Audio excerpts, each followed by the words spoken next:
Cyber నేరాల పట్ల ప్రజలు అప్రమత్తంగా ఉండాలి. జిల్లా SP Patil.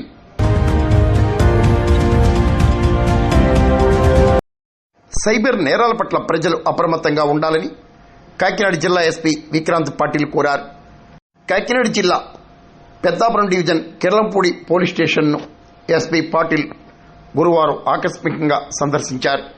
Peddapuram DSP Sriharraju, Jaggampeta CI YRK Srinivas, station SI G Satish Kumar జిల్లా ఎస్పీకి స్వాగతం పలికారు. వార్షిక తనిఖీల్లో భాగంగా స్టేషన్ను సందర్శించినట్లు ఎస్పీ పాటిల్ వివరించారు. పోలీస్ స్టేషన్ విజిట్ చేయడం జరిగింది. మాతో పాటు సిఐ, ఎస్ఐ, డిఎస్పీ గారు కూడా ఉన్నారు. రొటీన్ ఈ స్టేషన్ లో పోలీస్ స్టేషన్ రికార్డ్స్ ఎలా మెయింటైన్ చేస్తున్నారు, తర్వాత ఇక్కడ మేము తీసుకున్న ఇనిషియేటివ్స్ ఇలా ఎలా ఇంప్లిమెంటేషన్ జరుగుతున్నాయి అన్ని రివ్యూ చేయడం జరిగింది.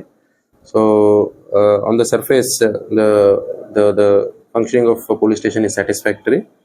ఇటీవల కాలంలో మన సైబర్ నేరాలు చాలా పెరుగుతున్నాయి కాబట్టి ఆ సైబర్ నేరాల పట్ల అవగాహన ప్రజల్లో పెంచడానికి మనం ఐఎమ్ సైబర్ అవేర్ అని ఒక వినూత్న కార్యక్రమం స్టార్ట్ చేశాము. ఈ భాగంగా కొన్ని వీడియోలు, అంటే అవేర్నెస్ వీడియోస్ క్రియేట్ చేయడం జరిగింది. ఇవన్నీ మనం తీసుకెళ్లి ప్రజల్లో విలేజ్ విజిట్స్ లో మన సిఎల్ఎస్ఐలో అక్కడ డిస్ప్లే చేస్తారు.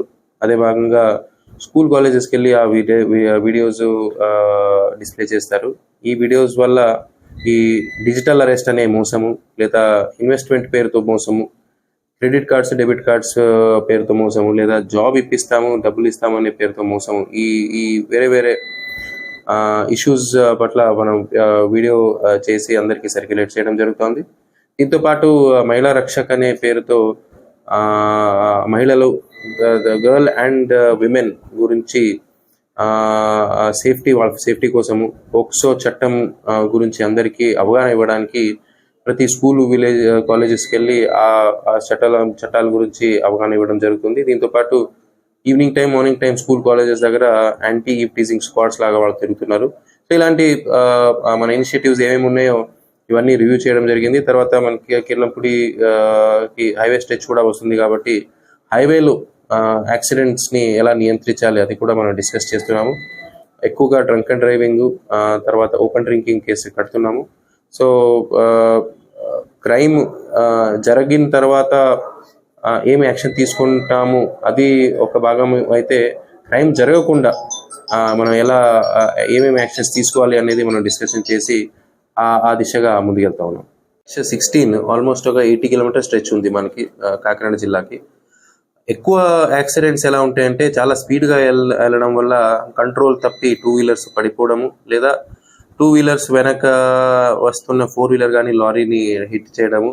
సో అవన్నీ అలాంటివి మనం అబ్జర్వ్ చేయడం జరిగింది. అందుకే డ్రంక్ అండ్ డ్రైవింగ్ తప్పనిసరిగా మనం అంటే ఒక్కరు కూడా తాగి వెహికల్ నడపడానికి లేదని మనం ఇనిషియేటివ్ తీసుకున్నాము. తర్వాత ఇక్కడ మ్యాజిస్ట్రేట్స్ 1 రోజు నుంచి 7 రోజు జైలు జరిమానా కూడా వేస్తున్నారు మన తాగి నడపడం మనం పట్టుకుంటే.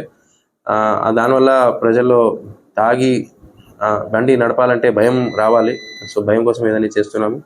ఎందుకంటే తాగిన తర్వాత మన రియాక్షన్ టైం అనేది ఏముంటుందో ఆ రియాక్షన్ టైంలో చాలా తేడా ఉంటుంది. సో మనం ఒక బ్రేక్ వేయడానికి 0.1 సెకండ్ లేట్ అయినా యాక్సిడెంట్ జరిగిపోతుంది. సో ఇవన్నీ ఒకవైపు అవగాహన పెంచుతున్నాము, ఒకవైపు జైలు జరిమానా లేదా 10,000 ఫైన్ ద్వారా భయం కూడా ఉండాలి అని మనం స్టెప్స్ తీసుకుంటాం.